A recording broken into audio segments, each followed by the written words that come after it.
मुंबई येथील कबूतरखाना वाद चिघळला असताना गरज पडली तर आम्ही आमच्या धर्मासाठी शस्त्रे उचलू, आमच्या धर्माविरोधात निर्णय जात असेल तर आम्ही न्यायालयाचा आदेशही मानणार नाही, अशी मुजोरीची भाषा जैन मुनी निलेशचंद्र विजय यांनी केली होती। या वक्तव्यावर राज्याचे कौशल्य विकास मंत्री आणि कबूतरखाना वाचवण्यासाठी आग्रही असणारे मंगल प्रभात लोढा यांची प्रतिक्रिया समोर आलेली आहे। मी जैन मुनींच्या विधानाशी सहमत नाही, मी माझी भूमिका निभावत आहे, मी आता यावर बोलणार नाही, अशी मोघम टिप्पणी मंगल प्रभात लोढा यांनी केली होती। ते सोमवारी मुंबईत प्रसारमाध्यमांशी बोलत होते। महायुती सरकारमधील बेजबाबदार आणि वेताल वक्तव्य करणाऱ्या मंत्र्यांविरोधात शिवसेना ठाकरे गटानं आज राज्यभरात आंदोलनाची हाक दिलेली आहे। या पार्श्वभूमीवर डोंबिवलीत ठाकरे गटानं अनोखे आंदोलन करत महायुती सरकारमधील मंत्र्यांचा निषेध नोंदवला। या आंदोलनात बनियान आणि लुंगीवर बॉक्सिंग खेळत तसेच भर रस्त्यात पत्ते खेळत महायुती सरकारविरोधात आंदोलन करण्यात आलं।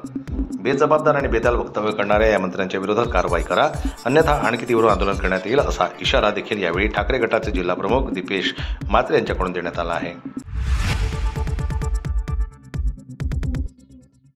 राहुल गांधी यांनी मतचोरीवरून घेतल्यानंतर आज 11 ऑगस्ट रोजी इंडिया आघाडीच्या 300 खासदारांनी संसद ते निवडणूक आयोगाच्या कार्यालयापर्यंत मोर्चा काढला।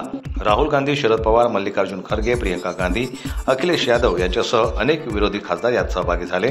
मात्र संसदेपासून 700 मीटरवर असणाऱ्या निवडणूक आयोगाकडे जाऊ न दिल्यानं महिला खासदार सुद्धा आक्रमक झाल्या। अखिलेश यादव यांनी बॅरिकेड भेदून पलीकडे उडी घेतली। महिला खासदारही बॅरिकेडवर जाऊन पलीकडे पोहोचण्याचा प्रयत्न करत होत्या। या दरम्यान राहुल गांधी, प्रियंका गांधी, अखिलेश यादव यांच्यासह अनेक विरोधी खासदारांना ताब्यात घेऊन संसद पोलीस ठाण्यात नेण्यात आलं। मतचोरीच्या आरोपावरून आज राहुल गांधी यांच्या नेतृत्वात काढण्यात आलेल्या मोर्चात पोलिसांनी ताब्यात घेतल्यानंतर प्रियंका गांधी यांच्या घोषणांनी परिसर दणाणून सोडला। हे सरकार डरपोक असल्याचा हल्लाबोल करत वोट चोर गादी सोड अशी बोचरी घोषणाही प्रियंका गांधी यांनी केली।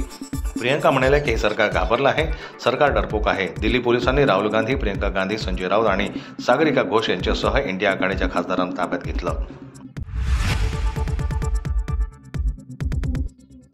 निवडणूक आयोगाकडून विरोधकांचा आवाज दाबला जात आहे, त्यांच्याकडून लोकशाही पायदळी तोडवली जात आहे, मतदार यादी घोळ समोर येत आहे। हा आयोग सरकारचा हस्तक म्हणून काम करत असल्याचा घणाघात शिवसेनेचे खासदार संजय राऊत यांनी केला।